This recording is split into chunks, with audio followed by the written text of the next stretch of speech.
Morning,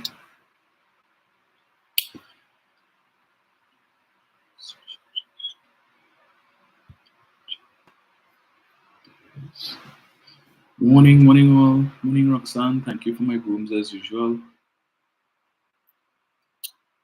Yes, we're getting a lot of rain on this side, Roxanne. We need it. For once, the weatherman was correct. They said we'd get heavy showers after midnight, and that we have constantly since after midnight. Morning, Rookman. Celestine Aline, morning to you, sir. PF Cutters, morning. Annette Bade, morning to you. Robert Guilford, morning. Ruth, morning. Gerald Pascal Manswell, morning to you, sir. Charm Rich, morning. Arlene Lewis, morning. Arlene. Cyril Mias, morning to you. Rena Jennings, morning. Rena. Neil Francois, always present, morning, sir. Morning, Carol. Carol Boyce John. On Facebook, we have Phyllis Antoine, morning, Phyllis. Yes, rain, rain, rain. Morning, Joy. Morning, Judy. So I'll just be on until 8 o'clock this morning, guys, because I have to have a early morning. I was of two minds with if I should come on this morning. I was supposed to go to tomorrow, but still I'm going to jump on and see how much I could do before 8 o'clock. Nah, I didn't take an extra this morning, Roxanne. I was preparing because I have a early morning meeting. As I said, I was of two minds whether or not I should do the live this morning. Stephen Martel, morning, sir. Patsy Edwards. Christopher Serrett, morning. Kathy Belfon, morning to you.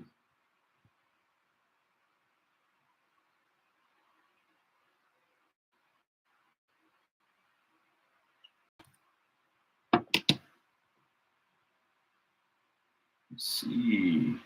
Right. Morning, Mava. So let me jump into it one time, as I said, and the other folks, I guess, will fall in line. So I just wanted to touch on just a couple of things quickly. So there was an article in the newspaper yesterday, not politics related, titled "Malachi Pursues His Dream," and it was, I think, carried in the Express, and I saw it was posted several times on Facebook. Shafford Court youth wants help to finance U.S. studies. The winner of a scholarship to study mechanical engineering at St. Mary's University in Texas is seeking the public's help in gathering $40,000 US to fund his first year of studies. His name is Malachi Duncan, and he's a resident of Shafford Court on Charlotte Street in Port of Spain. For those of us who know Shafford Court, we would know the reputation of that area.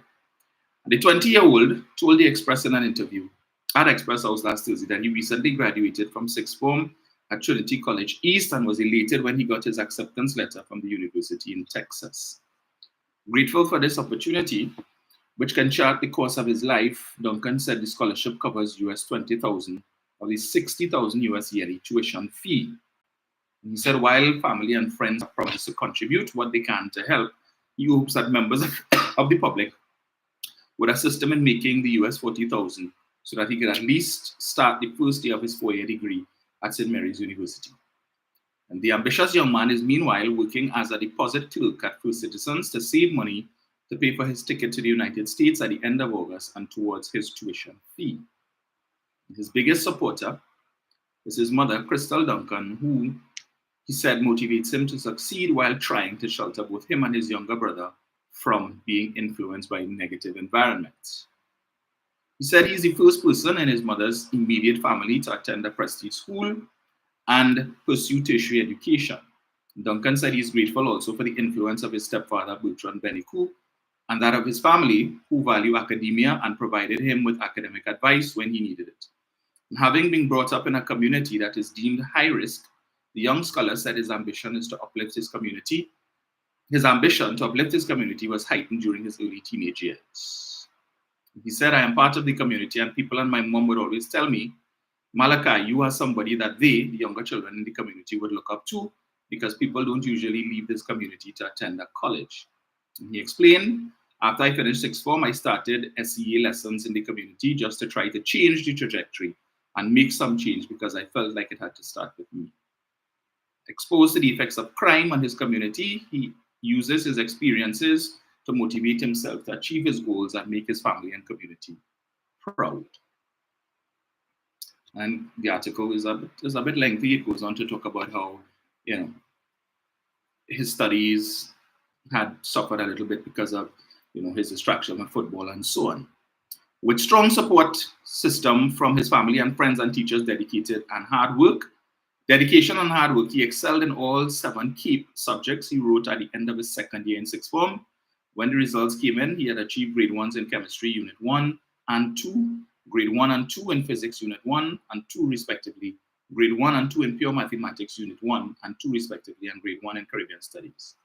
Having reaped the rewards of his hard work and with a drive to succeed, he says he is excited to pursue his dream of studying mechanical engineering at St. Mary's University in Texas. Despite his financial limitations, Duncan is determined to seize his opportunity and has already saved enough money to cover his airfare and school entry fees. However, proceeding with only a partial scholarship and savings to cover some expenses, he hopes that his story will move members of the public to donate towards his tuition fees. Those wishing to donate can contact Malachi Duncan at 469-7850 or his stepfather Bertrand Benikou at 716-3062. So I thought that, when I read the story, certainly it was a moving story. But before I read it, naturally I was inclined to look at the comments. And as was to be expected, the very first comment was very nasty. Right? Very first comment. Telling him, boy, go from here now, your boy feel we need money too. I have a trip I want to take, so I should ask the public for money.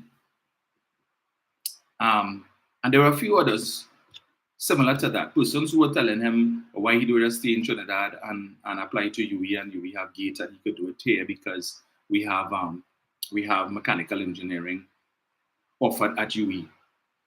And here it is that you have a young man who is trying. His family is trying. He's gotten this opportunity. He's from a community where crime is an issue. It is a community that has been maligned, similar to that of Laventille and Sealands and Beetham, because of the certain elements that reside there and certain elements that come out of there, certain activities that would have taken place there in the past, which gave the community a very unpleasant or negative reputation, right? But you have people in this country who, rather than encourage the young man, if you have nothing good to say, keep quiet, hush your mouth. As the saying is, better you keep quiet and let people think you're a fool than speak and remove all doubt. But there are some people like they're not familiar with that saying, right? And felt the need to come in the comments. Now I'm sure this young man is probably on Facebook and would have seen the post and so on and would have gone into the comments to read it and see the encouragement and so on. But would have come across a few people who just felt they needed to be nasty and disrespectful. So when they do negative things, when they come from communities like that and they do negative things, they engage in a life of crime and so on, they have nothing good to say. Oh, that PNM hotspot and thing, and sure he's a PNM this and whatnot.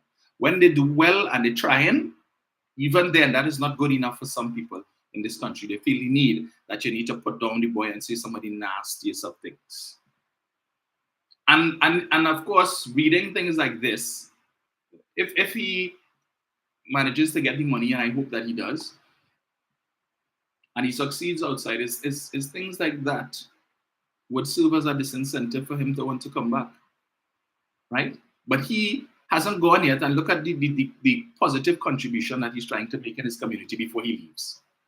He's given SEA classes to students in the area. He's trying to make a contribution to uplift. And we talk all kind of things every day about how we could fix the crime in the country. But when we talk about crime fighting and how we could fix the crime situation, we have to understand we're not just looking at how we fix crime today.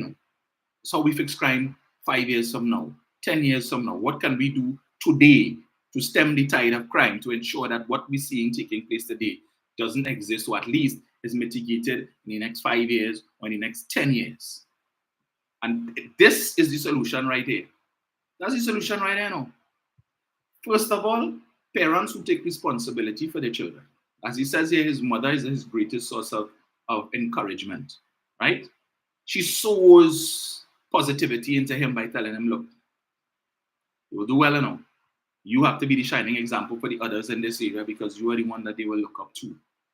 Because persons from this area aren't known to go to college or to go to university.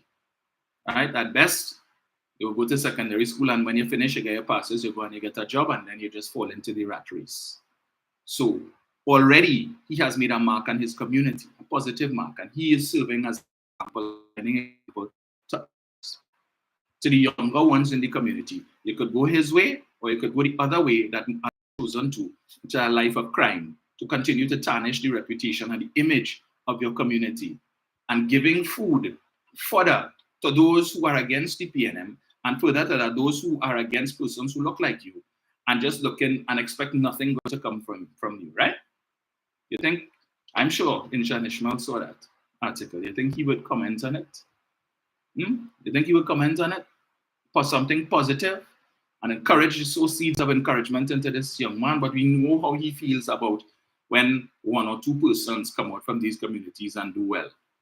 That ain't no big thing. What's so special about he? Okay, there should have been more persons like him getting scholarships. How many of them get scholarships in Bamboo? How many of them in Bamboo? How many of the young children and young people in Bamboo got that scholarship? You seen it? Why don't bring them and breaking barriers and showcase them? Why is it that none of them got? I would ask him that question. How many of them from that community got in Shan? But you wouldn't lift up this boy. All the money you have, why not give him some? Since you're so care and concerned about the crime situation in the country, why don't have the boy? You gotta give him all the money, but you have all the money in the world and you love to showcase it on your Facebook page. I saw he put up a video yesterday where he invited some of his friends to come home by him and so they could discuss the politics. It's just not about Inchana, but I just digressing a little bit to discuss the politics. So the women in the kitchen making fried bake and curry duck and liver and smoked saltfish and so on. And he and these men around the table discussing the politics, right? So the women in the kitchen and the men here, right? And they're talking about what's happening in the UNC and so on. And I'm listening to some of the comments of these guys, and of course, you he wants to show off his fancy, his nice house, spanning the whole area. Well, look how nice my house is. You're doing it without doing it. Trying to be inconspicuous, but it's obvious and evident because people in the comments telling him about how nice his house is and they like this and they like that and whatnot. But anyway, so in the comments, not in the comments, sorry, during the conversation, one guy says, so he asks him about, one guy says he respects the office of the Prime Minister. He respects the office of the Minister of National Security. He respects the office of the Commissioner of Police, but he doesn't respect the people who currently hold that office. And it's so cliche to say things like that. And I'm listening and I'm saying, okay, respect the office. And what is the office? If not the person sitting in the office. So when I respect the office, what is the office without the person? What is the office without the office holder? But you see, they like to talk this cliche BS. Right? They want to sound bright and you want to sound intellectual. I respect the office, but I don't respect the office holder. The office can do anything without the office holder. And then you have another one talking stupidness about every time he sees Mr. Hines on the TV, all of a sudden he gets a smell of sewage and he doesn't know where it's coming from. Yeah? I get a smell of sewage every time I see Hines on the TV. And I don't know what that is about, where that's coming from. And I'm saying, you all are Muslims, right? You all are Muslims. Are those what the tenets of Islam teach? To disrespect people? To disrespect leadership, regardless of what you may think? To be disrespectful to leadership? That's what it teaches you all to do? To encourage, because when this live goes out, you don't know who's seeing it. There are young people on Facebook too who see these things and listening to elders in the Muslim community, basically teaching them to disrespect persons in authority. right? But they're talking about, yeah, Kamla need to step down and saying, but they're maintaining the respect for Kamla. And they're not saying anything derogatory about her. But it's just that her time has come and she needs to step down and so on. Yeah, but disrespect Dr. Rowley. And then you all expect people to what? To follow all, yeah? Really? With that type of content that you put in out there? And you're happy to provide a platform for persons to disrespect the Prime Minister, say some of the nastiest things about the Prime Minister, about the Commissioner of Police, the Minister of National Security. And then in the comments, when other morons decide to join in and join the chorus of disrespect, that is what he does. Provides a platform for disrespect. And he's a big Muslim. And you're proud to say that, right? Yeah, let's come over and join Islam. And these are the faces that you see, the public faces that you see for Islam. Yeah. Are we supposed to listen to people like that? Right? And he there laughing. How you can say, well, but you have said words, you've called the Prime Minister Cornholio, Lalpagar, all kind of thing. Right? All kind of nasty words he has used to describe the Prime Minister. But do something good. You just had life-saving surgery, major surgery. Your life was on the fringe. Change your ways. You could have been in a hole right now. Say thank goodness that whatever the ailment was that required that surgery was caught in time. Because it could have been caught at a later stage when you had no hope. But like them things don't appeal to these people, right? You're on borrowed time. You could have been a footnote in history. But instead, rather than look at that opportunity and change your ways, you're coming now to continue the foolishness. But I'm sure you probably ain't gonna say nothing about this young man, shoplifting. And I reference that against the backdrop of this headline that I pointed out to you all in the news there, I think it's Saturday, that says, crime is government's business. Amcham TT here, private sector ready to help, but crime is government's business, right? And he says, Stuart Franco, elected on Friday to serve a second one-term stint as president of AmCham, says the business community is ready and willing to do its part to deal with crime. However, the government is ultimately responsible for tackling the crime situation, but so far had not done so. Speaking in his first address to members after being re-elected at the Chamber's 31st annual general meeting at Hilton, Franco said the private sector wants to assist in fighting crime but must be engaged, and told about a broader anti-crime plan and how it can help the chamber can help. And when murders are being committed in 2s, 3s, 4s, in hospitals, in housing developments, and our roadways, crime is out of control, Franco declared, adding that nothing AmCham TT projects will come to fruition if we don't stop the criminals from running rampant throughout the nation. He continued, fighting crime is the responsibility of the government. If crime can be solved by the state alone, then great. But to date, we have not seen evidence that is possible. It is time we put aside our differences and work together to put our beautiful nation first. Franco's call for an all-hands-on-deck approach to tackling crime mirrored a call earlier in the week by National Security Minister Fitzgerald Hines. Franco, who is also Chief Executive Officer of Trinidad Systems Limited, said he felt compelled to raise challenges affecting the private sector, particularly violence and white-collar crime. And if you know me, if you know us, the chamber, you ought to know that we don't necessarily speak up all the time.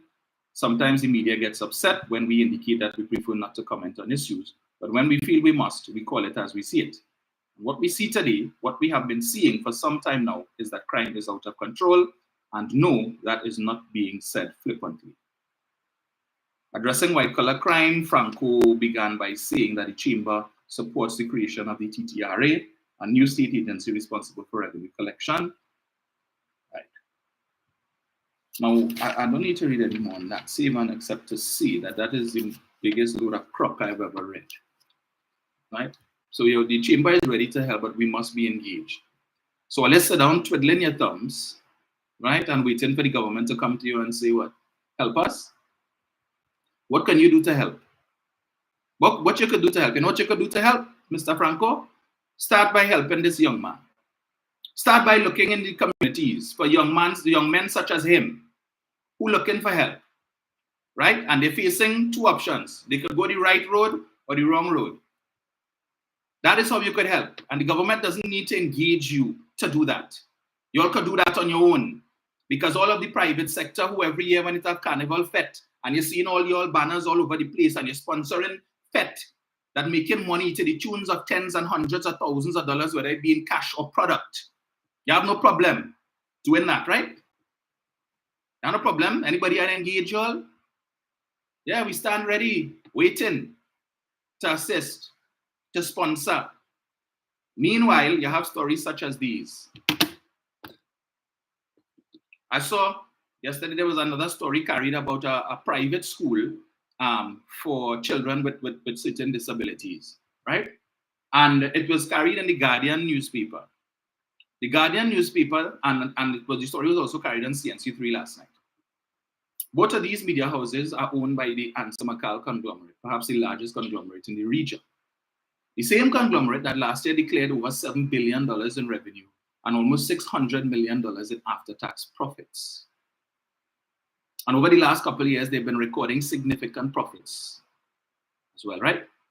They would have mentioned in their financial report for 2023 that they were able to engage in some $793 or $763 million in investments without having to take any loans. No credit, right? This is just based on retained earnings that the company has. Hundreds of millions of dollars, billions of dollars in retained earnings and so on, that you can finance investments and upgrades to the tune of $763 million.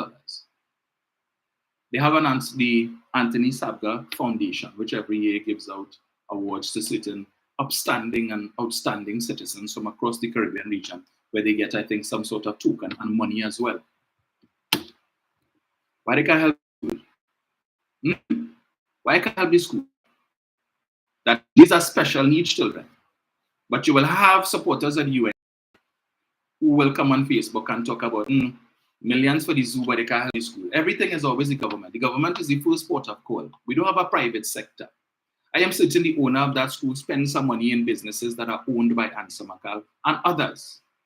We're always happy and proud. They will take out full-page ads costing thousands of dollars to announce their financials and to post up, to advertise products that they sell. Thousands of dollars in the newspapers, right? And the print media, the electronic media to run these ads on television, costing thousands of dollars. But we're concerned about crime. And you stand ready to help.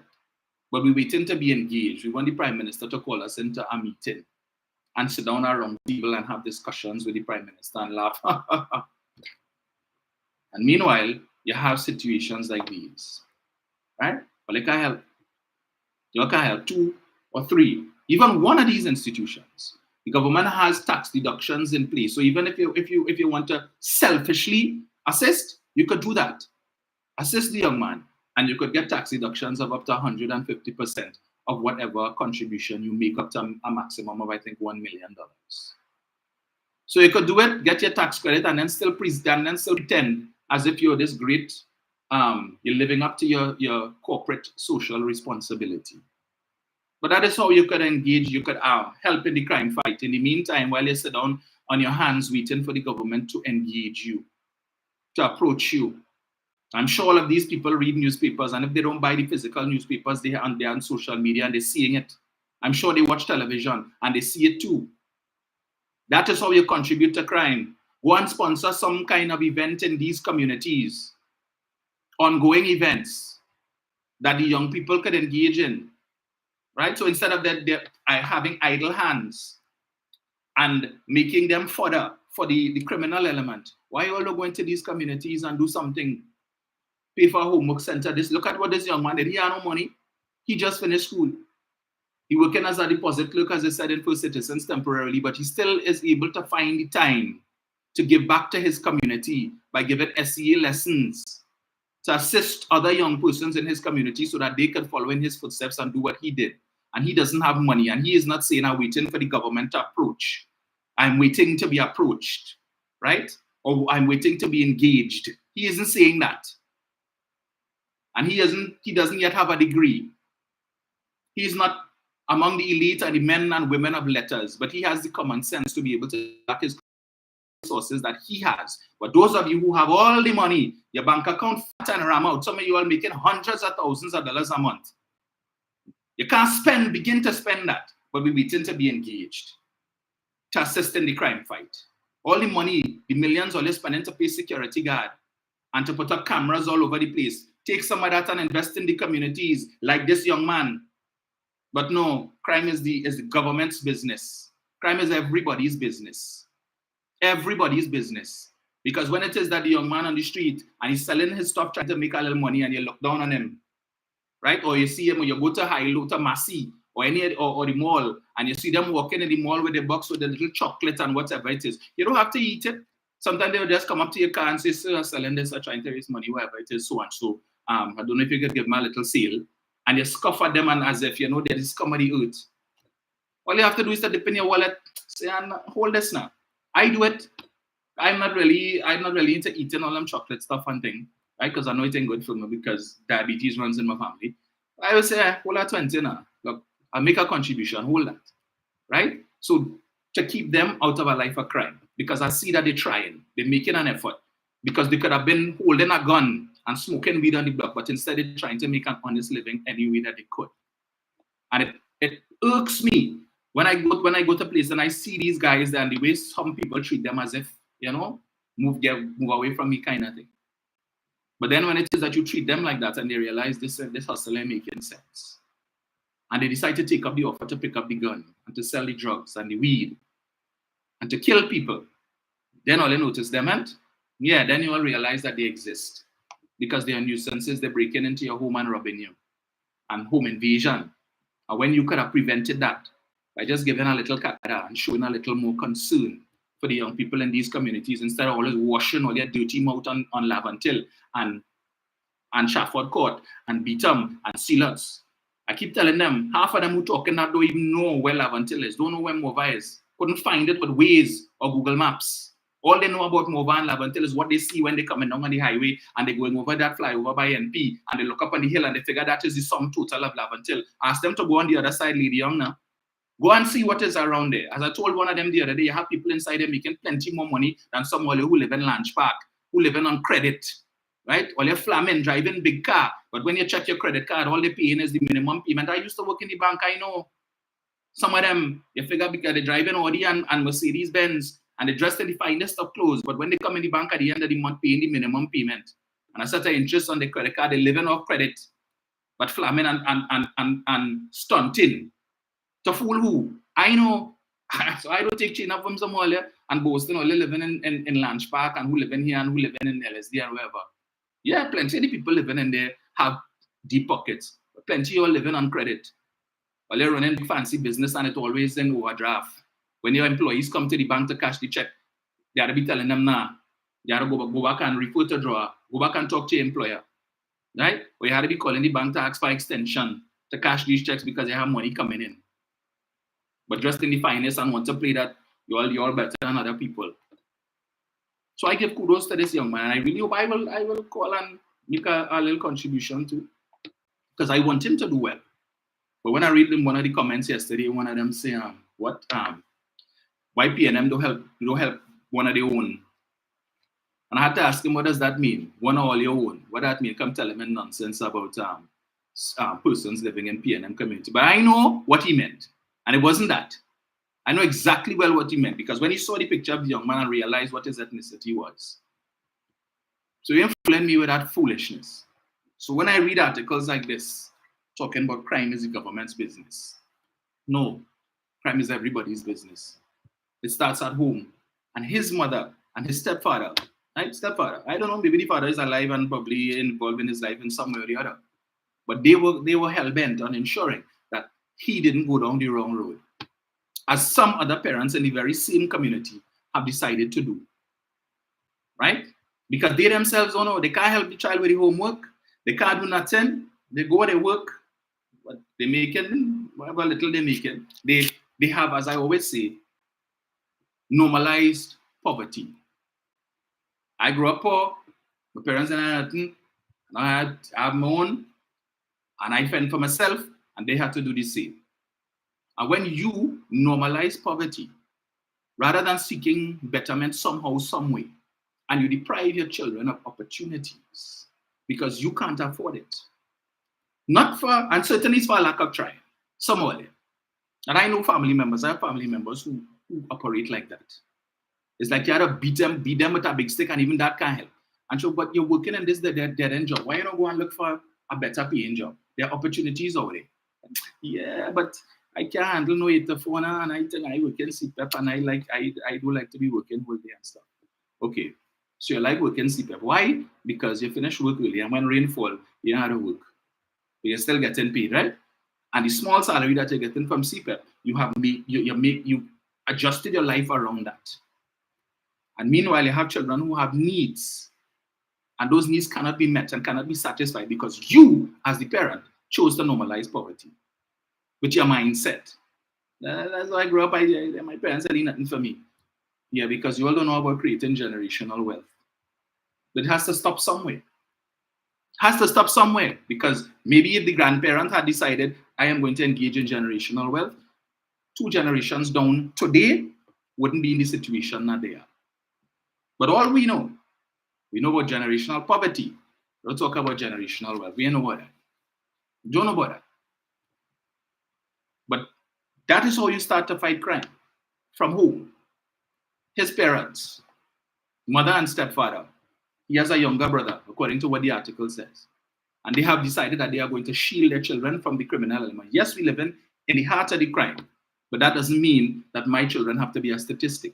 And whatever I could do to protect them, I will. If it means that I have to be a disciplinarian and cut the tail, as my mother used to do, I will do it. Whatever it takes. So that is 2 less that we will see, we will read about. And this is the type of stories we want to read about these young men. Not that they were known to the police. Not that they have code. Right? That's what we want to read. That they were gone by the police because they opened fire on the police. That's not what we want to read. And if you want to avoid that, then more parents in those communities need to take example from this young man's parents. But as Dr. Rowley says, some of them creating monsters. They're creating monsters and then unleashing them on society, and they become government's business. Some of them have passed the point of no return. Why? From the time they're born, the point of no return is their ultimate destination. Because we have monsters creating monsters. Monsters giving birth to monsters. Unfortunately. It may sound harsh, but that is the reality. Because that is what they know. So that when a parent tells me, I fed up with that boy, yes, I only said I need to school because me, nobody says me, it's because of me, he didn't think, but I fed up. I'm wasting my money. You going to school with them making sense. Or it's better that child drop out of school, yes? He tell me, Mommy, I don't want to go to school. And you have parents like that. But what's the sense of sending him to school for? He ain't learning nothing. All he getting is a set of D's and all kind of thing. When he bring home the report card, is nothing and the same. So what's the point? I just send him to school just for so, spending money to buy shoes and uniform and what and here and nothing. He ain't go come out with nothing. I don't know already. He can't make how much passes he going and get. So what's the point?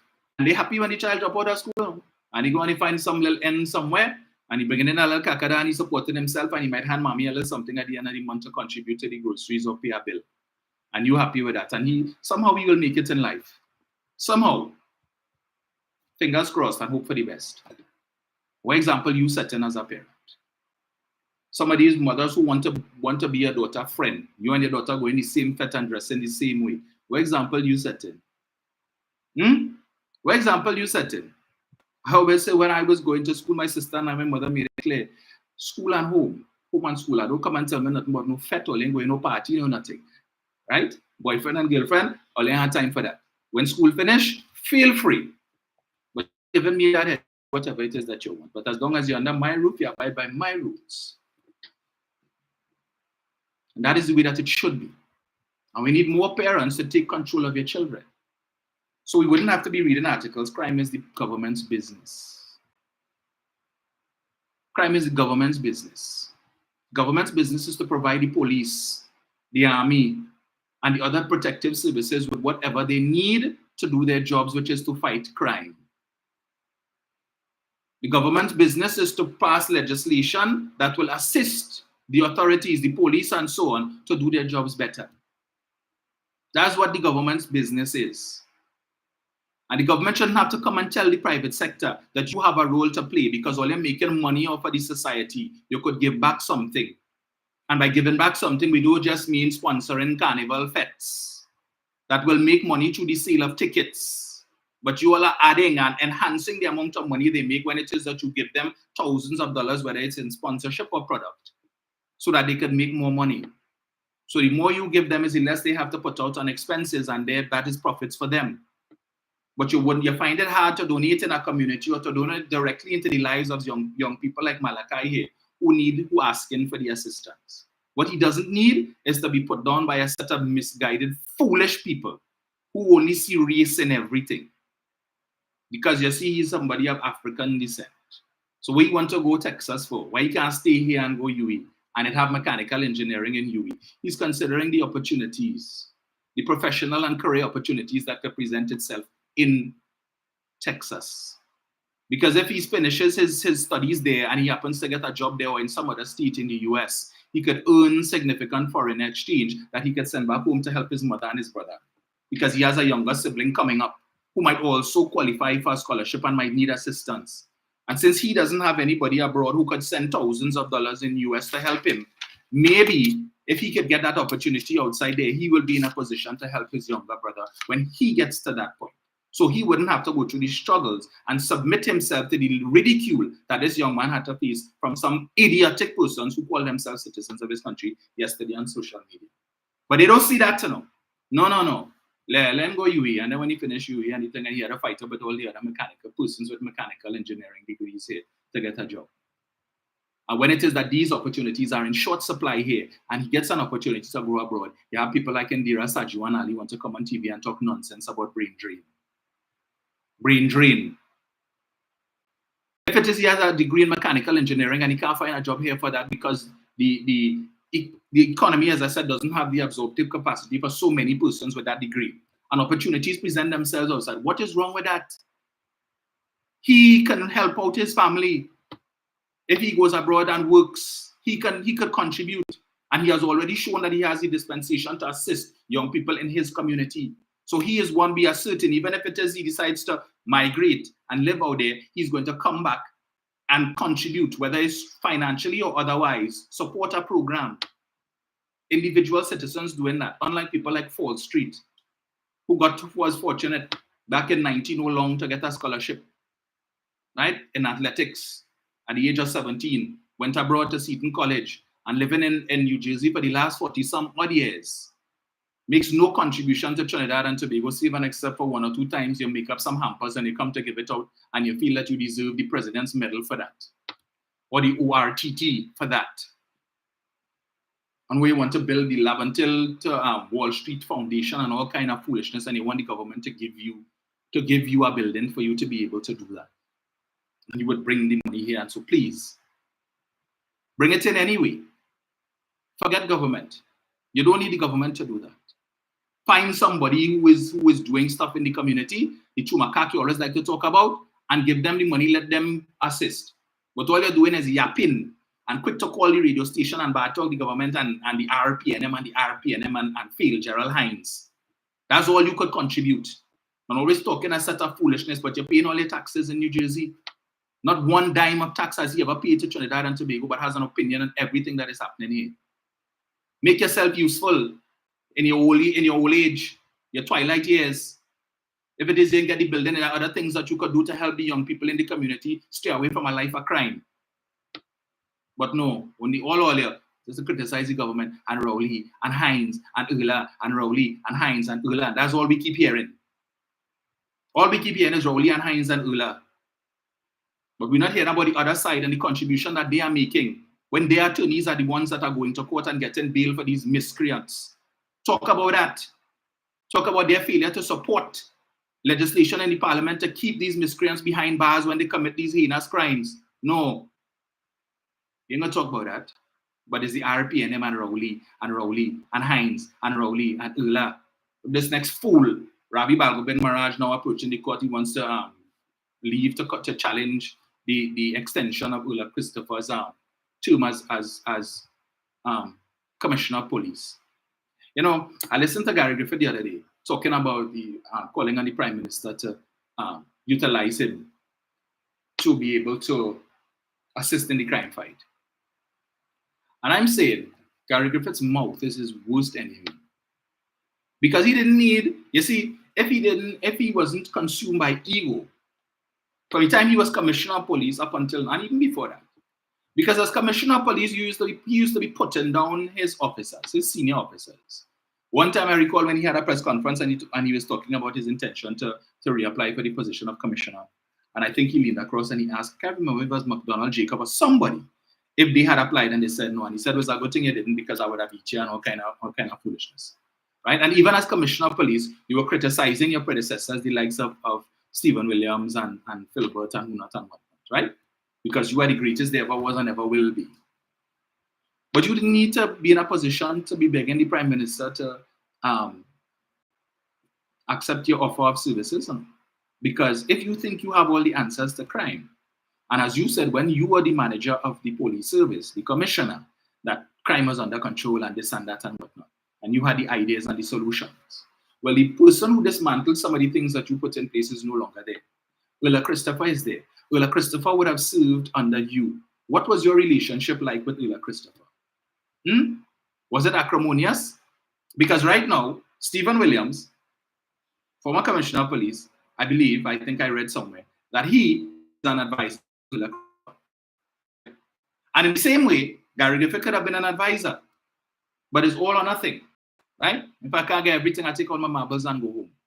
You could have been offering your services to Ulla, but because you have created such an acrimonious environment, with you're coming to talk about Ulla was last and she was this on the merit list, and this, and when they did the assessment, this is how much points she got in this, and this is what she got in that, and basically trying to put down the woman. How do you expect her to approach you? Even if she might have been inclined to call on you to say, Gary, here, what now? Come and talk to me.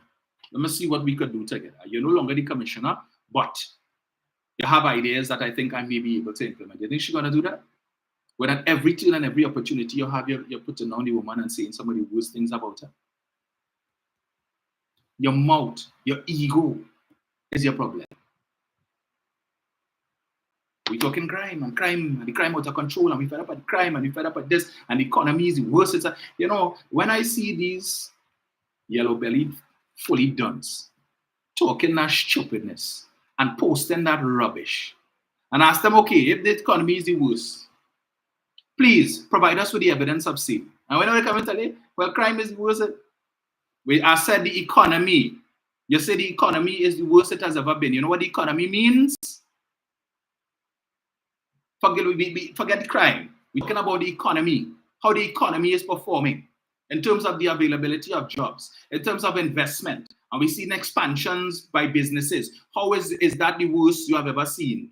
So I'm saying the people who talk in that janjat clearly weren't in Trinidad between 1986 and 1991, because I haven't seen or read anywhere about people handing in their keys because they can't pay their mortgage and all of that, as we would have heard between 86 and 91, which I would have heard of because I was a little child back then. So, too young to understand the gravity of what was taking place, but still, I'm certain it ain't that bad now. And when it is that every time I jump in my car, drive on the road, and I go down wherever it is, and I'm seeing brand new cars, PEG this and PEG that.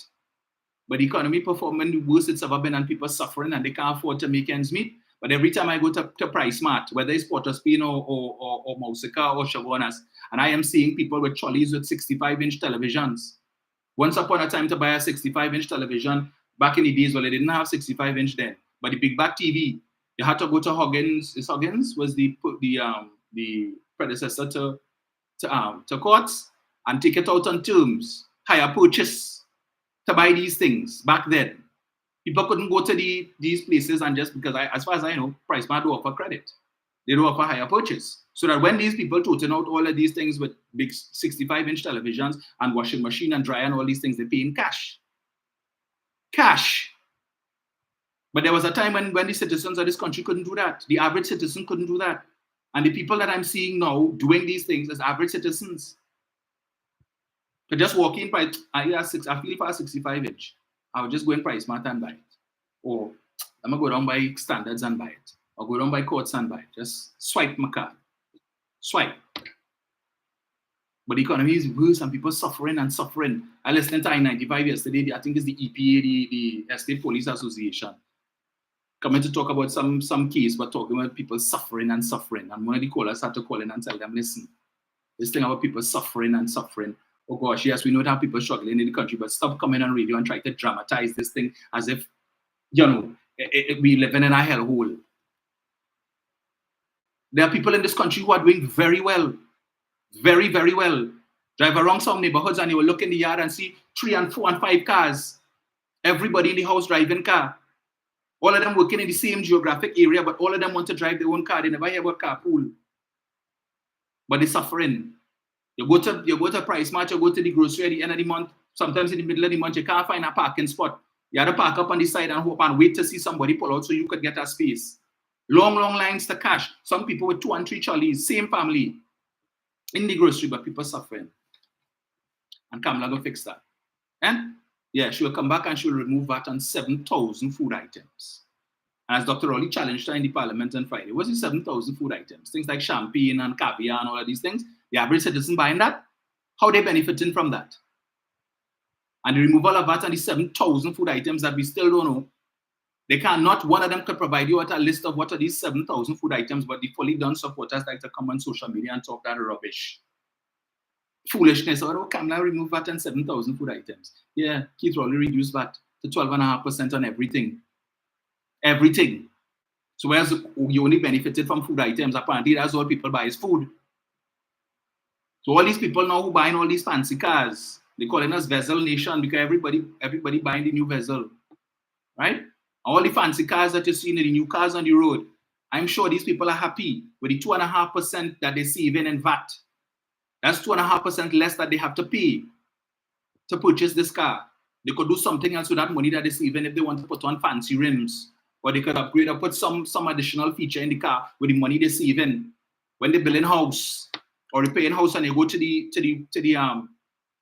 hardware, the 2.5% that you're saving on all the cement and the blocks, the galvanized and everything else that you're buying, the clothes, when you have to go and buy stuff for your children to go to school, you're saving money on all these things. You weren't saving that 2.5% when Kamala was Prime Minister, but they don't talk about that. No, Kamala take part of her 7,000 food items. How many other 7,000 food items you all buy?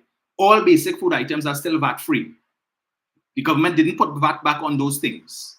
They put VAT back on the things that the average citizen doesn't buy. Because, yeah, Rowley want to make the rich richer. But who was really making the rich richer? When you remove VAT completely on things that only the elite could buy. Who was doing that? Who did that? Yeah, but this government only want to tax and they're killing me with tax and all kind of foolishness. But this government has given you more tax relief than Kamala ever could have. Or dream to. All you who enjoying the fact that you're no longer paying income tax. So you're saving $7,500 a year in income tax that you were paying under Kamala. Well, you must study that. No, you must study that. 5 years she was there. Did she ever say, let me even touch it once? Let me increase it a little bit? No, she didn't do that. What tax relief did she give the citizens of this country? What? Other than removing VAT on 7,000 food items. She did anything else for y'all? But Keith Rowley gave you all 3 increases in personal allowance. We don't talk that. Increase the minimum threshold for stamp duty for first-time home buyers from $850,000 to $2 million. So you could buy a house property for $2 million as a first-timer and not pay any stamp duty. You know how many tens of thousands of dollars that works out to in savings? That you could use that extra money probably to add on a room, an extra room, or buy some more high-end furnishings for your house or something. How many rooms in the house you could furnish with that savings that you're getting because Keith Rowley increased that limit from $850,000 to $2 million, but we don't talk that. Valmiki Arjun and Indira Sajju and Ali wouldn't come and talk that. Nah, they ain't talking about that. This government only oppressing the poor and oppressing the poor. Nothing for the youths, but all kind of programs available for the youth. In fact, I was talking to a friend of mine yesterday. This is my young lady in her mid-20s, and she was telling me, we were talking the politics, and she said, well, if it's one person for sure I know winning the seat is Foster Cummins. You see all them things, all them programs that man have in that ministry? You see how much? I said, well, you're preaching to the converted? You telling me about the programs? I say I always advocating for these things. She's like, yeah, boy. I didn't know, because I hear him on the radio and I see him on TV and all kind of thing, and it's real thing they have for young people. I say, well, I hope you're telling all your colleagues who are of your age and younger about all these programs, right? In your community, to remind them so that when election come next year and they're going to vote, tell them all the programs that Foster Cummings have in place because you heard it on TV and you heard it on the radio.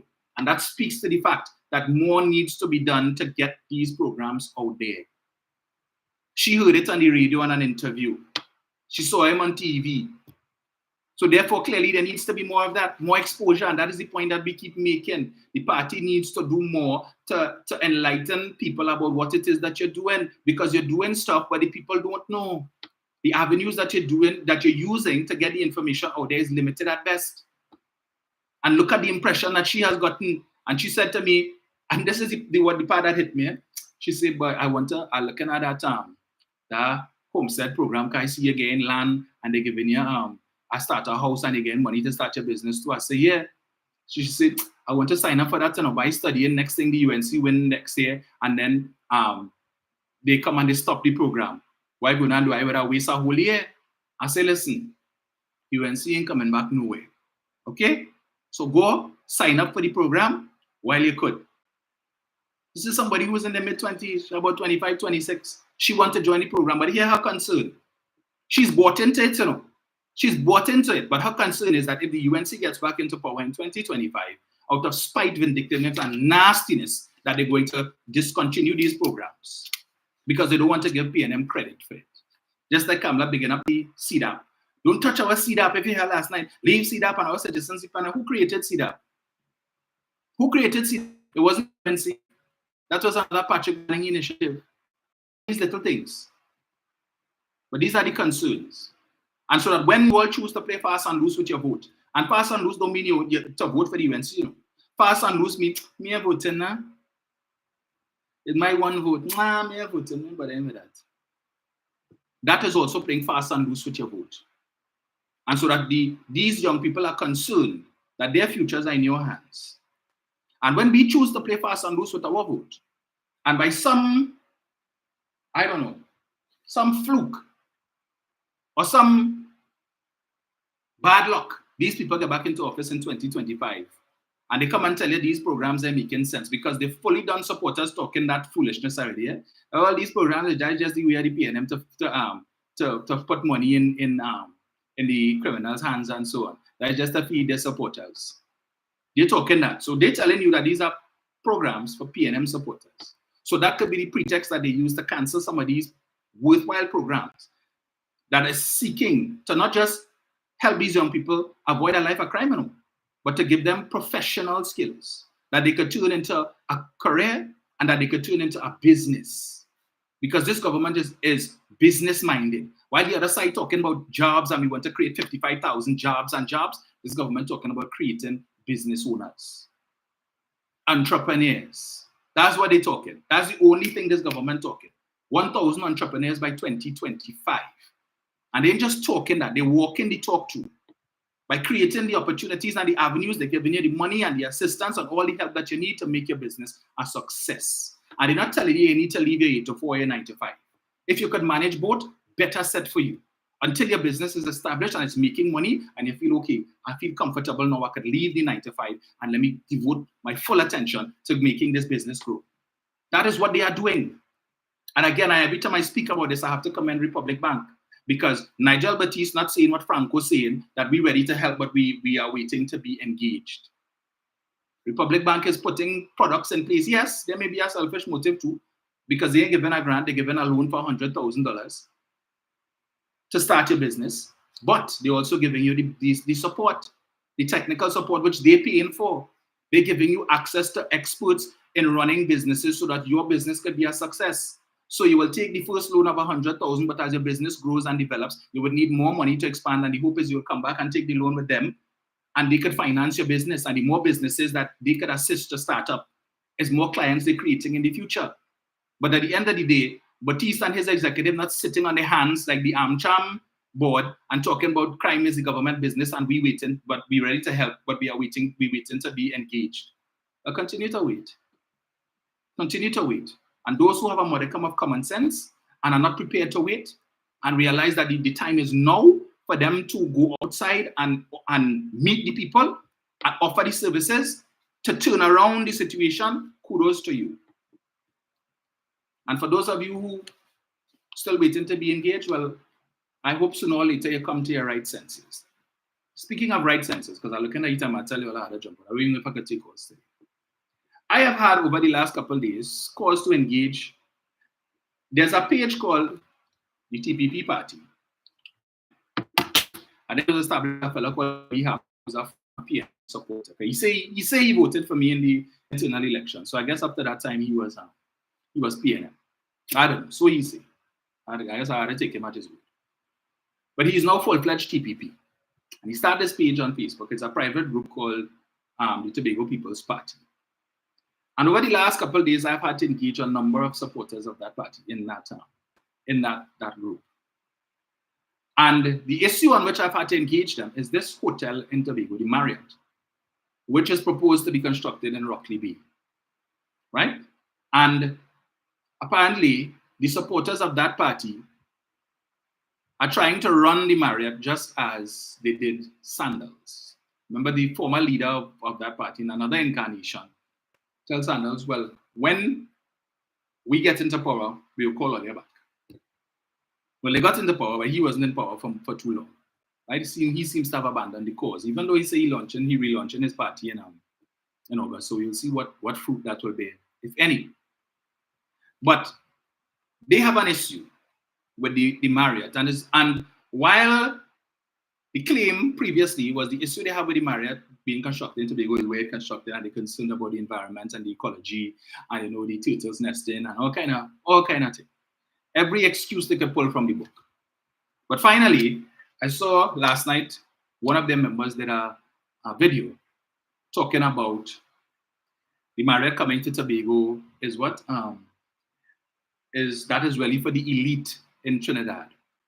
And the villas that they're building by the Elephant Tree Resort, the resort that the gentleman, the managing partner who resides in the US, came to Tobago, to meet with Farley to discuss the acquisition of a piece of unused land to build other facilities to enhance the area and the appeal of the area and resorts and guest houses in that area for tourists by providing amenities that would be of convenience, right? Here, the dotish argument from this individual is that them villas and them that they build in there, which citizen, which average Tobagonian can afford to buy that? Which average can afford to buy that? Right? That's for them, that who they're doing that for. That is for the elite in Trinidad who have money and could come and buy that. First of all, the villas are not for sale. It is a resort. But you see, when you're uncultured and untraveled, you could talk that rubbish. Because Sandals has facilities similar to that with the villas if you don't want to stay in the traditional hotel room, because you might be traveling with your entire family, and it might be a big family, and you don't want to have one hotel room is insufficient to accommodate everybody. So you might say, well, you know what? We will opt for the villa instead, because there's 6 of us or 7 of us. So we having a wedding, and we want the entire wedding party to come, and they will be staying. So we'll rent a couple of the villas that could accommodate several people, rather than we have to book multiple rooms. But they understand that.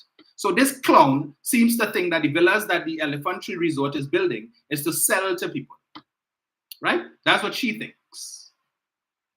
And come doing a live or a video, whatever, it is talking this stupidness. And this is just Trinidad way of trying to bring the elite in the Trinidad elite to Tobago to buy up Tobago property and all of this kind of thing, and then make Tobagonians subservient to Trinidadians. Where this bollocks coming from? Is a set of mad people supporting that party. But yet again, they're fighting down another development that could help Tobago, but not just Tobago.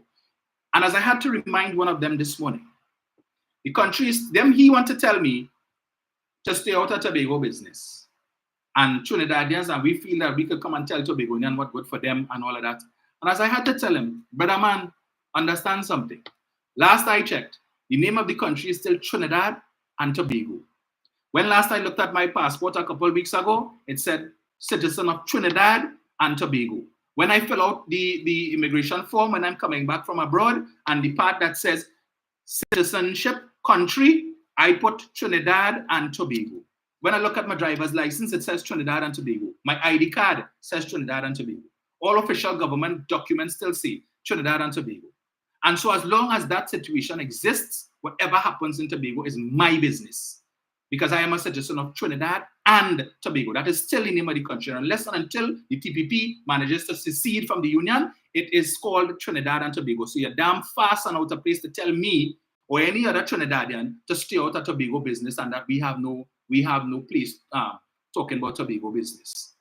Tobago business is our business. In the same way, Trinidad business is all your business. If Tobagonians want to comment on what is happening in Trinidad, they're free to do so, because that is the country to which they belong. Their passport, I'm not aware that Tobagonians, their passport says citizen of Tobago. I am not aware that Trinidad and was dropped off of their official documents, right? And all of them who want to come and tell me this dotishness about Trinidad, this, and understand something. This is our country. Every citizen has a right to say what is happening and comment and opine on what is happening on both islands. So if the TPP feel with the separatist agenda, or they could come and dictate the pace and tell citizens that we can't, of Trinidad, and that we can't speak about what's happening in Tobago, catch all your blasted self. Right? Catch all yourself. And if it is that we are seeing a development that could take place in Tobago that could add to the foreign exchange situation of Trinidad and Tobago, that could add to the coffers of the government to provide additional funds for the same Tobago, and you are only trying to scuttle it, right? And to undermine these things with your stupid, dotish, anti-colonial mindset that figure that anything coming in Tobago that once is white people or Syrian or 1% coming to build it, that somehow something wrong with it. Because his massa coming to reestablish his authority. What utter rubbish and foolishness. All you run Sanders, now you want to run Myrat. And I keep saying, Tobago don't want it. Bring it to Trinidad. We will welcome it with open arms. And as I had to tell another one last night, since all you don't want Trinidad in all your business and Trinidadian fast and out of place, tell the hoteliers and the guest house owners, right? When it is you see a fall in the number of Chinese coming across for Easter and patronizing your carnival because of the disrespect that some of you all from that TPP party showing us, you see when all they're doing that, don't vex, because Trinidadians could be just as bad mind as all. And we have an issue with when it is that you're all doing those things and trying to put down Trinidadians on all of this foolishness. And we are simply saying, we could come in too. And we are seeing the benefits that this could have. Because when Dr. Rowley, during COVID, gave $50 million to the hoteliers and the guest house owners in Tobago to fix up the plant and machinery, fix up your facilities. When the borders were closed, the UNC was saying, what are you giving them that for? That is a waste of money. Nobody ain't coming, the borders closed, no tourists are coming, so what are they giving them all of that money for to do what? The UNC was against it. It was this same Keith Rowley who all they want to put down and have the worst to say about is he was concerned and he decided to take some monies from all the monies that they were getting and that were available. And he had the foresight to say, here, what now? You have no guests now. Take this downtime, fix up your facility. So when the borders reopen and tourists start to come back, you have an improved facility for them to come to, and you could enhance the experience so that they would want to come back. The UNC was against that. As the UNC was fighting it down. I will never forget. I think her last contribution in the House before the election in 2020, Ramona Ramdial, contributing to the budget debate and complaining about how much money the government, central government, giving to Tobago. And I will never forget her word. She said, Madam Speaker, so you see what it is that they're doing? They're taking from Trinidad, cutting from Trinidad and giving it to Tobago. That's what she said. They're cutting programs in Trinidad to take the money to send it to Tobago. The same UNC now, who TPP sharing their posts, that's all their partner, all they have nothing to say about them. Have everything bad to say about Rowley and his administration, but commenting not one word on what's happening with the UNC and their contribution to the state of crime in this country. Nothing. But when they were fighting you all down and fighting down how much money central government was giving to Tobago, and the central government, led by Keith Rowley, was defending giving Tobago money, paving road in Tobago and access road. All of these things Ramona Ramdial was complaining about, how much money they're giving for the THA to purchase vehicles and all these things. right? They had an issue with that. But like all you forget that is the same PNM that all you want to cost now was who was defending giving Tobago all of those resources. But today, the UNC have nothing to say because they're hoping they could form some kind of alliance with you all in Tobago to take those 2 seats and win the election. You can't win an election with 2 seats, you know. But you could make a king or queen with 2 seats. And they will do you all the same thing that Pandey did to Mr. Robinson and this other one back in 95. They will use you and abuse you. That has been their modus operandi. That is how they operate. So when I left figure, yeah, we were saying and we would link up with UNC and they will give us autonomy. Because they're inclined to do that, you know. If any way Kamala Persad and the UNC could find to get rid of Tobago from the electoral landscape, those 2 seats, what happens in Tobago? And if I wouldn't put it past the tell Fali here where you draft whatever bill you want. Wherever you want, you just put it Senate to central government and we will ensure its passage. Because those 2 seats are flying the ointment first. And we could do without it. So you want secession, no problem. We could do that too. But they care about the country. Right? They care about the country. Ah, boy. Let me see. And so, let me see. All right. So, this is why I do like to read comments when it is. And then they like to talk about the PNM this and the PNM that and whatever. It was Keith Rowley that bought the 3 brand new ferries for Tobago. How many Kamala bought? None. 0. Instead, they run down the 2 that Mr. Manning left, the 2 that they inherited from Mr. Manning. They run it down so that when this administration came in, as I keep saying, one was in HCU and one was in ICU. But against all odds and criticisms, Dr. Rowley went and he got 3 additional to service the sea bridge. Right? But he don't care about Tobago. Born and bred Tobagonian, but they would have you believe he doesn't care about Tobago. Let me see what is being said here just now. As I said, I have a tight on time. So.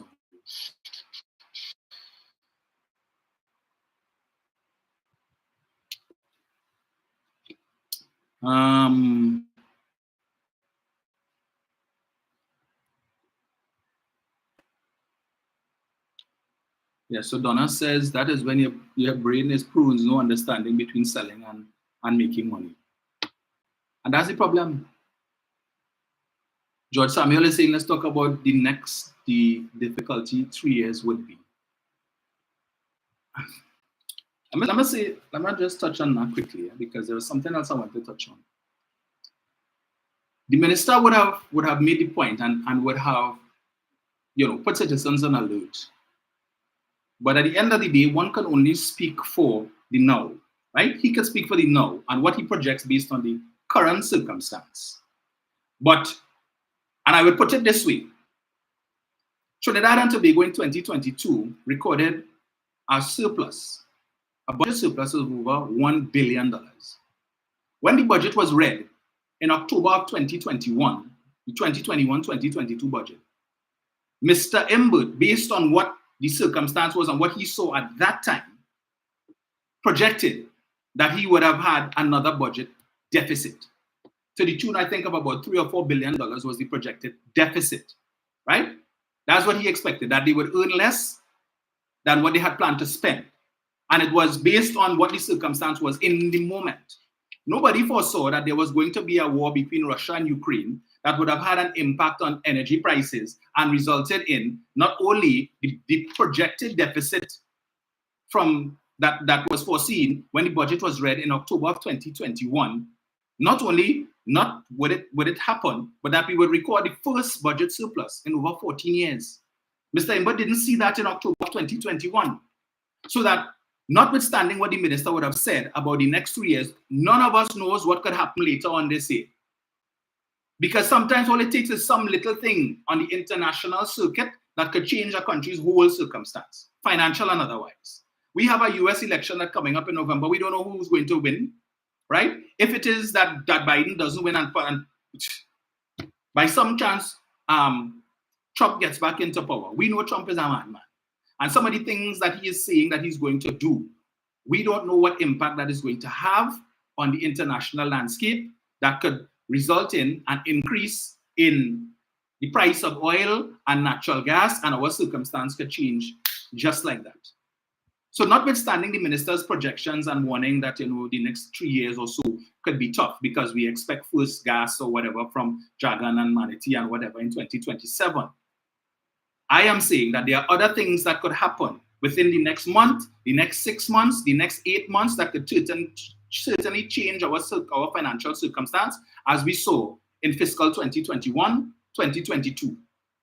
Things could happen, right? So we don't know. So I am not one to focus on the minister, say, well, the next 3 years is going to be hard and going to be tough. And so I am focusing on that. I choose to remain positive. I understand how these things work, but there's ample examples to show that these things could turn around just like that. We had a bid round. You never know what could happen. Touchstone, every now and then you see Touchstone, which is one of the many energy companies that we have here, report that they found new oil or they found new gas, as the case may be, right? But who knows? Maybe with their current drilling and stuff, they might come upon something in the next year or so that could contribute, or any of the other companies that are currently operating for that matter. So I'm not going to be the bearer of bad news and say, well, we need to tighten our belts and so on, as the case may be, because we don't know what is going to happen over the course. We can only project based on what we see now. I am not aware that Colin Wood has a crystal ball. I am not aware that he's a seer man and that he can say for certain that the next 3 years is going to be extremely tough. He can only speak in the moment. And what he sees based on what is currently in front of him. Right? But we don't have any control over what happens internationally and the things that could turn around our fortunes, just as the case with the Ukraine-Russia war. We don't know what could happen. Saudi Arabia and OPEC could decide one day here, what now? We want the price of oil to go up to significant figures and we're going to cut back production significantly, and that talk is currently underway, and that could happen, and then what? And then what? So we cannot simply say, oh, the next 3 years are going to be real hard, boy. No. We have an election coming up next year, right? And the UNC say they have the solution and they will fix everything. Well, okay. Well, if they win and they fix everything, then that's why we're concerned about 3 years. You only need to be concerned about one. So,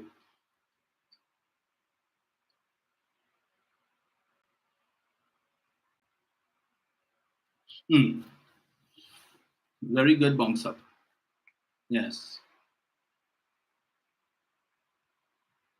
And that is correct.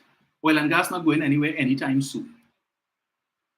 It's not going anywhere anytime soon. And efforts are being made by this administration to diversify the economy. And even though persons not seeing it, it is being done. The non-oil sector is contributing significantly to this country's coffers. The manufacturing sector and so on. Opportunities are bound and they are taking it up. That is why Ansamakal is now looking to stretch their tentacles into India and to Ghana. They are making moves on the African continent and in Asia. They're not limiting themselves to the region anymore. The same thing that Massey doing and all of these. So the more money they make, is the more taxes the government will earn. And Samakal is not content with 600 million in after-tax profit. As they said, they're looking to cross that $1 billion marker. And if it is that they earn $1 billion in taxes, that is plenty more tax dollars for the government of Trinidad and Tobago. Plenty more. And there are businesses that are expanding, but there's no talk about that because who are we listening to? What are we reading? That is the problem. Now, there's just one thing I wanted to show you, right? Listen to Pasabi Sasalas that they had in Monday Night Forum. And I'm not really inclined to listen to much these days because they throws up the internal election. It's just a certain mudslinging, this side ain't good, and that side ain't good. Both sides telling us that neither side is good. So neither side is good enough to run the party, but they want to tell you that they're good enough to run the country, right? Each side exposing the members of the other side to tell you why they did this and did that and the other and the next. Now you have people like Rodney Charles telling us there are certain people on the STAR team who shouldn't even be in politics. So you didn't know that all the time, right? These persons shouldn't be anywhere close to the parliament. Now he's telling us that, and other members of that state telling us the same thing too, that these people shouldn't be anywhere near the parliament. Both sides telling you neither one good, but vote for them. Whichever one win, the party good. Vote for them, and they have the solutions. I listened to Prasad Bisasa last night, holding up a document that she claims, right? Because remember in Parliament on Friday, when she came with her nonsense about her presumptive tax and all this kind of thing and so on, and the government going to increase VAT and all of that. And she warned them, she said, I have a document. And don't test me, because I will produce the document. Why didn't you come to the Parliament with your document to read it? Face and confront the Minister of Finance, confront the Prime Minister one time with your document and let them respond in the Parliament. You come last night and you hold up a document that you say, this is cabinet note number so and so and so and so. And let me read from cabinet note number so and so and so, dated the 21st of May 2024. And she read out a whole set of things about VAT and whatnot and all of these kind of things, right? So how are we to establish the authenticity of this document? You just hold it up and you say, this is what it is, and it's an official document. Okay? Now let us just play devil's advocate for a moment and assume that the document that she held up is in fact a genuine document, a genuine cabinet note. It begs the question, and Darian Marshall raised it yesterday in his Citizen Darian feature, right? Cabinet notes, cabinet minutes are called, under the Freedom of Information Act, are exempt documents. Meaning that if a citizen were to go and apply for a Freedom of Information request to get access to cabinet notes and cabinet minutes, you cannot get it. Because of the contents of such, the sensitive nature of the information in such documents, you cannot get it. It is exempt. When the UNC were in opposition, 2008, 2009 or so on, when Mr. Manning would have amended, the PNM amended the legislation to make these documents exempt. The UNC was all over the place, so they're trying to hide from the information from the citizens, and they don't want the citizens to know what is there to hide, and they make a whole set of brouhaha. They were against it. We're not supporting that. But thank goodness the PNM had the majority that they needed and they were able to pass it. All kind of janja the UNC make about that. People's Partnership came into office. 5 years, 3 months, and 14 days. They had 29 seats. They had the majority to change the law, to make all documents available, to remove that exempt status that Mr. Manning and the PNM put on cabinet minutes and notes and stuff. Never touched it. Never touched it. All the old talk and old noise they make about it, never touched it. They left the law as is to make these documents exempt. You know why? Because we don't want people to know. Because when they do their foolishness, they don't want it available so that people could come now and put a requisition for the cabinet notes or the cabinet minutes to see the foolishness that they were doing. In fact, I think it was, I can't remember if it was Gary or somebody I read the other day, where they didn't even have, in certain cabinet meetings, they didn't even have notes, no cabinet minutes. What madness is that the cabinet, the government of Trinidad and Tobago is sitting, meeting, discussing how to run the country, policy and strategy, and you have no minutes for these meetings? No wonder why. So that if it is a man come and he has a conflict of interest and they're discussing something about renting his property, oops, no minutes for that. So if it is, when we demit office, if it is the PNM come to ask, file a Freedom of Information request to find out about who property and how many times persons would have been exempt, certain meetings we wouldn't be able to get any information because it have no minutes. But that makes sense. That is sanity. But as I was saying, I'm making the point. If in fact what Mrs. Prasad Bisasa held up last night was a genuine, authentic document, cabinet note, how she get that? Because as I said, it couldn't be by filing a Freedom of Information request because these documents are exempt in the law. So make nobody, don't even waste your time to send no request because you're not going to get it. How she get that? And the same I asked the question, how did Jayanti Lakshmi get the confidential memo from Special Branch with respect to the investigation into Foster comments? And this is not the first time that Kamla Prasad Bisasa has come to a meeting and put up things on the big screen that she claims to be genuine, authentic cabinet notes and cabinet minutes, which it is she's not supposed to have access to because that is an exempt document. How is she getting these confidential documents? And it is clear that they have operatives working in the office of the Prime Minister, the cabinet secretariat, who are leaking sensitive information to these people, right? And in any other jurisdiction, that would have been a crime, right? You cannot be taking exempt documents. Look at the charges that Donald Trump is now facing because he took documents, as the former president of the United States, classified documents and had it in his personal possession. And now he has a case to answer because of that. But you have Prasad Bissessa coming and holding up what she purports to be genuine documents that she has no access to. In the same way, I asked the question, how did she get a copy of the Auditor General's report? When until the report is laid in the Parliament, the only persons who are supposed to be in possession of that report is the Speaker of the House, the President of the Senate, the Minister of Finance, and the Auditor General. How the UNC were able to get a copy of that report when it wasn't laid in the Parliament to come on Monday Night Forum and disclose what was in it? I just asking that question. How? And the government needs to be concerned about that. Right? They need to be concerned about that. About persons who are working possibly in the cabinet secretariat who have access to this information and are giving out documents to the UNC that should be confidential documents. And that is why, as I said, Darian raised the issue yesterday. How it is that these documents are being leaked. But you know what? Gary Gifford has called them whistleblowers. Because remember when he got some correspondence that he said that was sent between the Commissioner of Police to the head of the SSA requesting that Nicole Griffith's phone be tapped or something so, and he said he saw the document? How? How did Citizen Gary see that document? In the FIU, how did Citizen Gary get information that the FIU had requested of the banks to provide information with respect to his banking information? How he got that information? I just asking these questions. So in every bloody institution in this country, you have people working who cannot be trusted. Persons whose job it seems to be to undermine the government. Right? Undermine the government. You have been placed in a position of trust, confidentiality. You are not to disclose. But these things just happen to be floating out there. Kamala just happened to get a copy, assuming that it is a genuine document. Right? She just happened to get a copy. She consulted her sources. She woke up this morning. It was on her bedside table. Right. So let me get this here. Correct, Pearl. When she told Marlene McDonald that the police was coming for her, and 2 days later they came and they arrested Marlene McDonald. How she got that information? How did she get it? And we know that that was tantamount to misbehavior in public office, because the police would have charged her for tipping off. But Marlene McDonald decided not to tell what's the word, boy? She decided that she was not going to work with the police and she wasn't going to give any information. Notwithstanding the fact that the Prime Minister indicated that she told him this, right?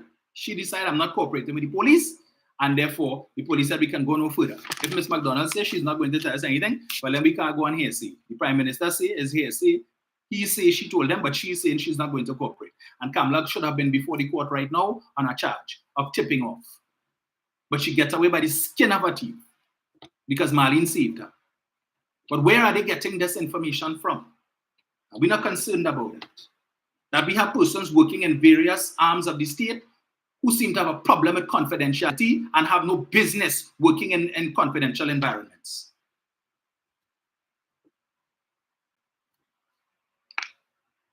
So I don't know. I don't know what to say with these people.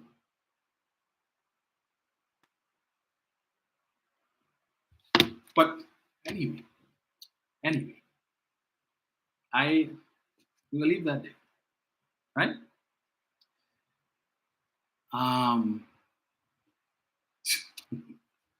Unfortunately. Let me just take a couple quick calls, folks.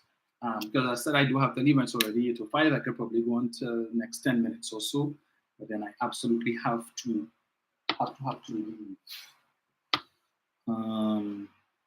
Yeah. So yeah, just about 10 quick minutes. This one. All right. This one.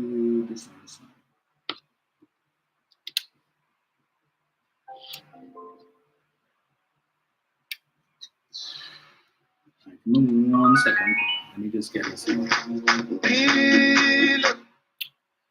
Hello, good morning. I just one second. Let me just connect to this thing. God exposed his father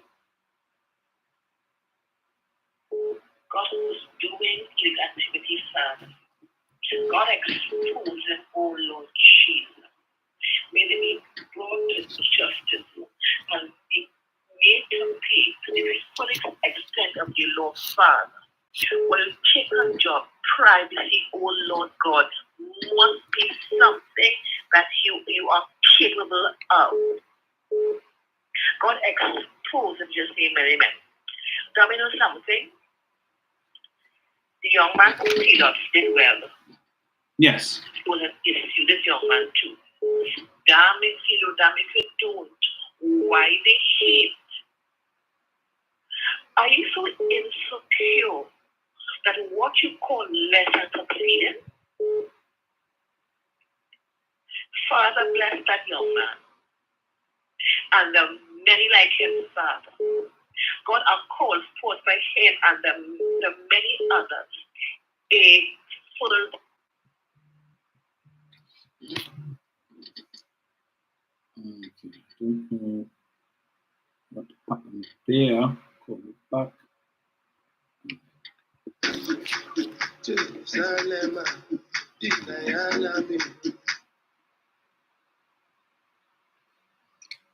So, Jenny.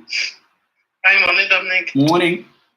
Want to also doctor listening and callers. I just want to touch quickly, Dominic, on the economy again, because I'm trying to understand how cannabis assessor, Professor Cosine, Sajuan, and all the opposing sides, Abdullah, all of them continue to speak about the economy doing so bad, and that we are the worst performing economy. We're suffering and they're hungry. Right? I am seeing today Massey's Motor Limited was formally awarded a regional contract as distributors for MG. And MG is a global automotive brand for the Southern Caribbean. They just was awarded that, Dominic, and that would have attributed for 36% in the past 3 years of the growth in our economy in selling cars and all that.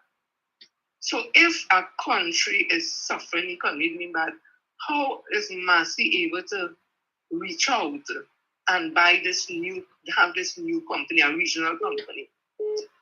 How it is UTC was able to make all the millions of dollars in profit with public banks, Citizen Bank.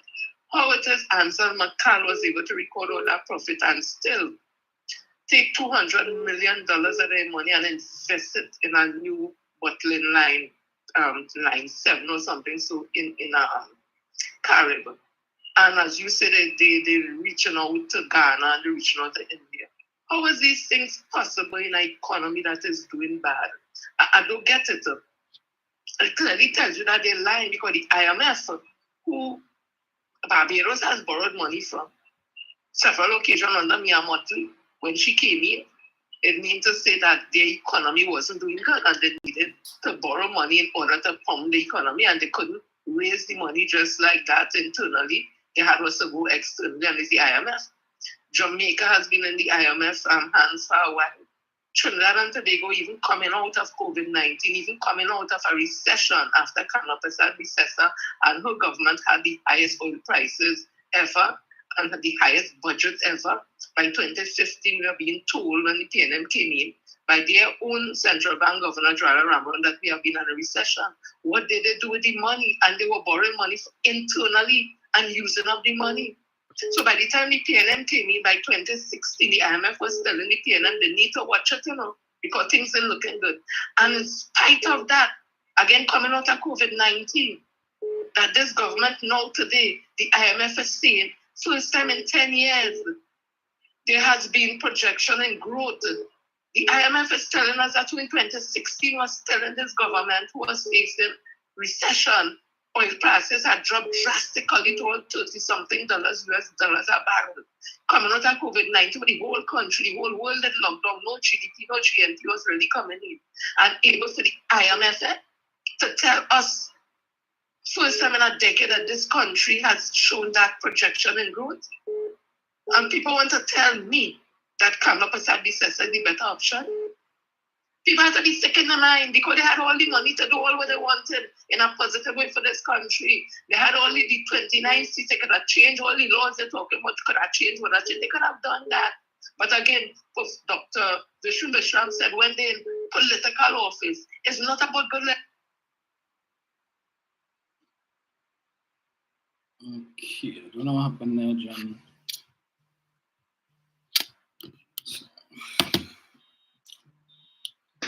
So, come on back to Jenny. I don't know. Let me see.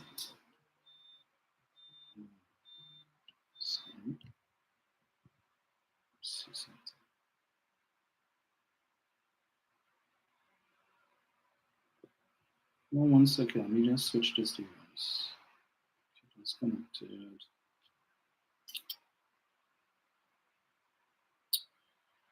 So let's see something here.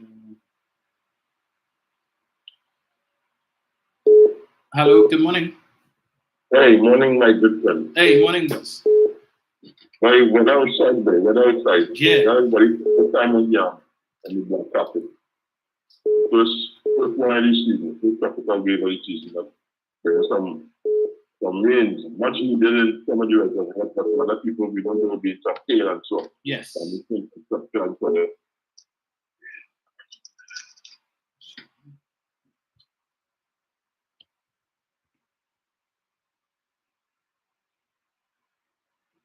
We're suffering. But what was the thought, what was the debate, I believe was expressed about some of the bonuses got by some of the top executives in the Massey Group. Yes, yes. And what is Mr. Gervais' separation package for you signing as the managing director? Is in a million. And that is right here. And the other thing about it is, well, I wouldn't ask you to divulge any information, but in for my place of employed, I believe that the former managing director, Mr. Harper, and let's see the executives, would have gotten some hefty packages, not so? And that is right here. So how the economy suffering? I hear the main wave about that increase and the protected that would be advice that people in the central bank and the Ministry of Finance are duty bound to give. But if the government has signaled by the Prime Minister and the Minister of Finance that they would give support where necessary and look elsewhere for other revenue or cost-cutting measures as outlined by in the media review. That is just a red herring. And again, the Muslims get people fighting for commercial vote. Right? That is all that is about. Right? But I'm glad you would have had that conversation with the young lady respecting the program being open and so on. I also try to do that in my own circle and so on with the young people around in my area who hear them saying the same thing. But like I say, the messaging is what needs to get out there. And I think the messaging needs to improve in the fact that the ministry needs to advise some people that in some of the programs, they need to have O levels, right? It's not just you walk off the street with no qualifications at all and against the program. Because some of the areas require certain level of technical competence. So you have to have at least a baseline level before you can go on to the more technical aspect of the program. So it will require you to have some level of certification, whether it's one or two. And I think that is not being sufficient enough, but I agree with you on the message. And incidentally, the same thing that Biden is shooting in America. Now listening to I interview with Representative Bad Bet, Butch Body, Crockett, and she was saying that in her travels throughout campaigning and so on and raising funds for the Democrats, she's having that same problem. Especially with the black vote. And when she breaks down to them what they have been able to get because of Biden's policy, limited as it is because they have a dysfunctional system with the Republicans controlling the House and the Democrats nominally controlling the Senate. And she said, once you break it down to them, then they understand, they say, right? And going forward, that is what I think needs to be done by the parents. They have to up the ante and come out there. Even the Ministry of Communications and the social media officer, they have to do a better job. But you know what I want to leave with finally? I want to leave with this one. I am seeing persons talking about, I want a panel with some economists, and they're talking about, just as you opine. But if everything that the government is doing so bad, the IMF have to be, according to the Prime Minister, the IMF have to be PNM Party Group number 27. Right? To give us that rating that they gave and so on. And then when, I will look at the launch with Gonzal's comments on the launch of the Mr. Manning biography. And it was interesting what he said about the Saddam incidents, right? So over 200 and something rooms and villas, and 1,000 people employed indirectly and directly. I know he said that it was supposed to be Tobago. So because of our folly, his people will now have an opportunity to earn revenue which they would not have, earn salaries which they would not have earned. Small farmers would be able to have opportunities that they would not have had if we had taken up the mantle. And they're still resisting development with what you spoke about, talking about the development across there. So if Tobago is serene and green and unkept June in the Caribbean, how does they come out of that and earn revenue to boost themselves and to create some kind of independence away from Trinidad? This is what they quibble for. All these bright people. And as usual, reach out again, brother. Take care and enjoy the rest of the day. Looking forward to the next installment. Take care. Hello. Good morning. Hi, Dominic. Hey, yeah. I don't know how to put my line, but that's all right. Listen, I just wrong up. I was in the concert on Saturday, world reggae music. And the place was ram out, as young people just say. Yes. A lot of mature people there. The vibe's nice. A DJ come up on stage to talk about the government raising everything and people suffering. And next one, he bring up Christmas list on stage. And then you hear Abdullah talking about that because Dr. Rolly had made a reference on Friday in Parliament that they keep saying we're suffering and the people are hungry and they're suffering. But you go check in this show, you go hardly have space to park. So apparently, Abdullah take him up on that and basically saying, I understand that the people suffering, they like living paycheck to paycheck. I want to tell David Abdullah and those who think like that. The general admission was $400. But that is not all that patron would have paid for.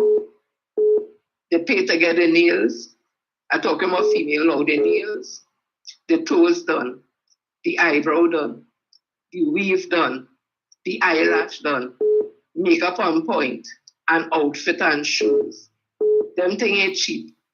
The men had to get themselves in an order too. So that is business for the local entrepreneurs because the Syrian and the men had the nail tech. Is the ordinary young woman has nail tech and she is tech and making money. The little place doing the eyebrow and shaving and all that. So you know what's going on? There's money in the economy when those type of concerts happen.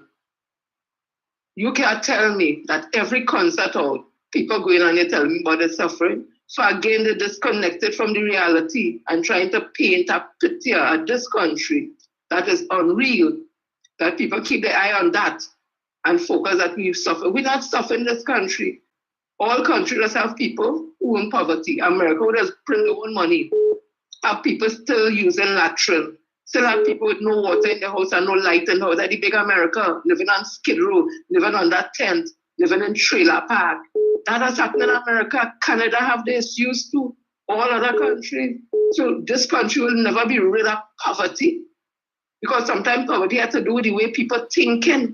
They don't want to take advantage and opportunities to better themselves for whatever reason. And that will create a situation where they can't work for themselves and looking on the state to mind them. So poverty is not just a government doing something, an indication that a government failing. What about the homes? Nobody failing the homes over. But let me end quickly by saying this. And again, I want to tell Abdullah, live fast and out of place. To be calling people sufferers, don't be insulting people like that. And pick up the Raghunanan, who saw the interest in investing in having his own show, because he used to be with Redemption series. He's his partner, and he decided he's going to have a whole reggae, mega something he called it now. So that his first show he put there. So where he get money to invest, he can stay with his partner. He's doing something different now to go regional and probably international, spreading reggae music. And he see the benefit in that. Isn't that investment? Correct. And to end it off, they're talking about this government and contract workers. Let me tell you this something. Because I in labor, so I understand anything. In 2010 to 15, Kamna Prasad and them flood the public service with a category of workers called BOAs.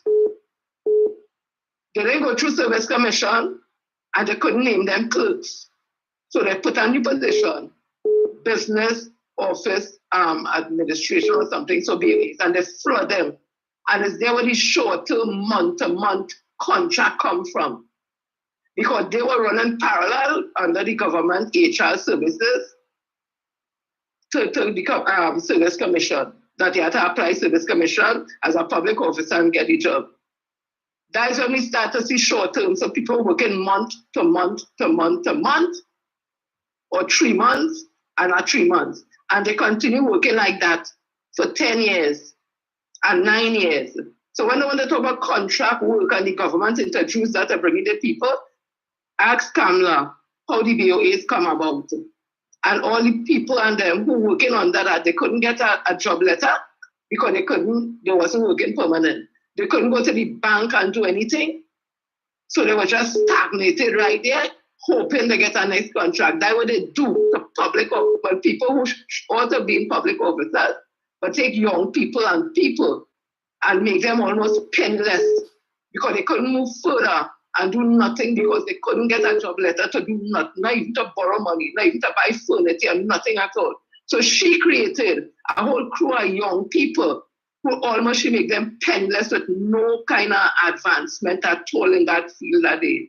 So they take that and rest it on the chest. And then when this government come in, you can't go and just fire these people now because the unions will be all up in it and they would have been right to do that.